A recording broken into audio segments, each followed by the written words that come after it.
I think it's time for the Chiefs. It is.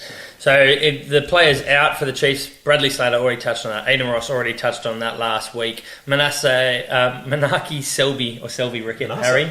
Yeah, Manaki. It was a while since Matt Daly played for the Chiefs as well. yeah, true. And Jimmy Tupou, throw in Rampling Alec, throw in Sean Stevenson, Biggie, Anton Leonard-Brown, Poi Hippie. They also lost Trask, Gideon Rampling as well, Manasseh Mataele. Big names. It's a lot. Yeah. Huge names. Players in, they've got Tyrone Why is Thompson. Manasseh Mataele there? He wasn't there last year. No, he was actually. Was he? Yeah, sorry. Yeah, when I said a while ago, I was just messing with you. Yeah, it was last year. Yeah. Tyrone Thompson moving from the Newcastle Knights in the NRL. I think he might have gotten one game. Returning. Or something. Yeah, coming back. That's right. Yeah. It was a phenomenal player when he left. Mm-hmm. Lalakai Feketi coming in. Karen Tamoe Falau. Obviously, lots of excitement about him as a signing. Then you've got Tane Kolosi. You've got Bennett Kumoroa. You've got Jaden Sarr, younger brother of Feti Sarr. Isaki Vaki Subiola. Nice. And Kyle Brown, Isaac Hutchinson, and Tapaya Cook-Savage as well, the fullback that can play a little bit of 10 as well. So there's some depth in the younger guys coming through as they keep developing their pathways. I think that's the key for the Chiefs is depth. There is a lot of depth, and I think some pretty ironed-on lineups. So let's go ahead and go through our starting 15s for the Chiefs. Up front, Ollie Norris, tipped to have a big year, I think. Samasoni Takiaho and George Dyer. I think we can agree that's pretty set in stone. Yeah, front and row. on the bench we've all gone Brody McAllister, Jared Prophet, Ruben O'Neill. Yep. Obviously, as you said, Takiaho spent a lot of time on the bench to start the year, and then back end of the year they kind of brought him through. Maybe that's something that they'll do again to manage his minutes in his year. Remains to be seen, but definitely a bit of a risk. But as you said, from a fantasy perspective, it doesn't seem to matter. Not at all.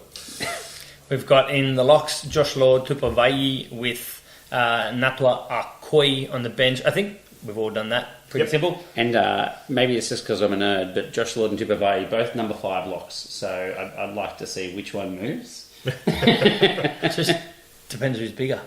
He's got a few more kgs on him. He can stay in 5. Do you think it's rock, paper, scissors? Is that it? I reckon. Yeah. Yeah, Simon Parker, Luke Jacobson, Wallace Satiti. I know that we're all umming and ahhing about how you leave some Penny Finau out of your starting side. You almost had him, Craigs, but you've conformed. Simon Parker, I tell you what, it wouldn't surprise me at all if Simon Parker did rotate in and out of the 6 and 8 jersey and Sam Penny Finau started a lot because, different coaches, different preferences of what they're looking for. I think we'll see some rotation for resting All Black minutes because these are 4 guys. Well, sorry, actually, Finau fell out of the All Blacks last year. And I was a little bit disappointed by him last year. I had him in my fantasy team. He didn't actually have a blockbuster year, but I think we can fully expect to see these guys rotate, and we may well see Finau play some more minutes as a result of not being part of that All Black squad. Yeah, I agree. We've got Cortez Ranama. Everyone's the same, unanimous. D-Mac at 10. In terms of the bench, we've all got Xavier Rowe, and we've all got Josh Jacome on. Too good to not be in the team. I'm so tempted to start him at fullback, but there's just too many outside backs. They have too many, especially with Tamoe Falau. It's so tempting to start him at 10 and put D-Mac at fullback. Yeah, you know what I mean? Sentence. Yeah. Anyway. It's Quinn Tapia, Daniel Rona. This is where it was a little bit tricky, but we all went the same with that Daniel Rona sitting in that 13 jersey. No Lalakai Feketi for any of us there, or on the bench. Yeah. As 3 Waratahs fans. I don't think his season last year is helping. I don't think he had as good a season last year as he has in the past. He hasn't been there as long. Daniel Rona has been pretty good. In terms of the back 3, mate, Leroy Carter, out of nowhere. Well, none of us named him last year, and now he's, without a doubt, starting on that left wing. And then the differences are, we've all got Emoni Narawa, but on the right wing, Cargie and I have Tamoe Falau, and Harry's got Nanai Saturo. Yeah, and Narrower at fullback, that's right, yeah. And then we've just rotated out for the benches there as well. Yep.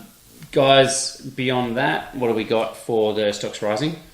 Stocks are rising. Ollie Norris, like I said, set to have a big year. Aidan Ross has shipped and moved on over. Ollie Norris is getting picked a lot. I think we'll just see him get a lot of minutes this year and just go from strength to strength. He can play big minutes in a game. Absolutely. Just Jacob. We don't know how, but he's just going to get more chances this year. 10 or 15.